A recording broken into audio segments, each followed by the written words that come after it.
প্রথমবারে ক্ষীরের পাটিসাপটা পারফেক্ট হয়েছে। আমি কখনো ভাবতেই পারিনি যে আমি এত পারফেক্টভাবে ক্ষীরের পাটিসাপটা তৈরি করতে পারবো।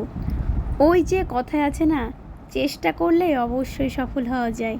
ঠিক আছে, এই জন্য আমি চেষ্টা করেছি আর সফলও হয়েছি। নারিকেলের যে পুরটা হয় ওইটা দিয়ে বানিয়েছি, কিন্তু এই ফার্স্ট টাইম আমি খিরসা যেটাকে বলে, খিরসাকে ক্ষীর যাই হোক না কেন, এটা দিয়ে বানাচ্ছি।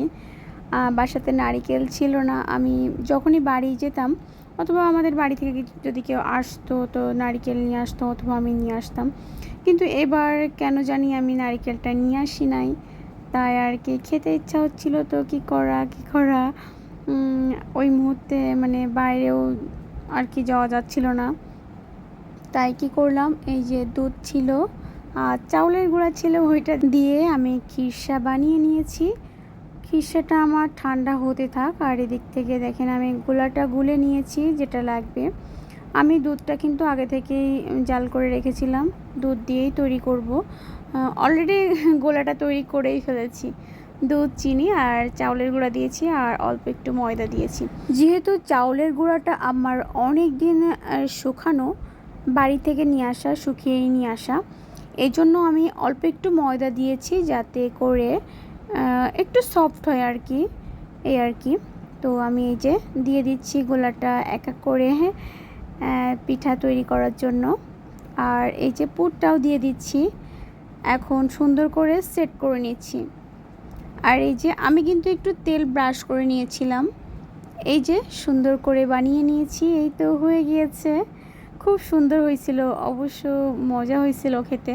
মানে প্রথমবার আমি অনেক টেনশনে ছিলাম যে হবে কি না হবে। খিরসা দিয়ে আমি কখনো বানাই নাই। অবশ্য আমি যখন বানিয়েছিলাম তখন খিরসাটা ভিতরে অনেকটা মনে করেন এই যে সফট ছিল। হ্যাঁ, যখন বানিয়েছি ভাবছিলাম কি হবে, কখনো বানাইনি, খাওয়া যাবে কি না।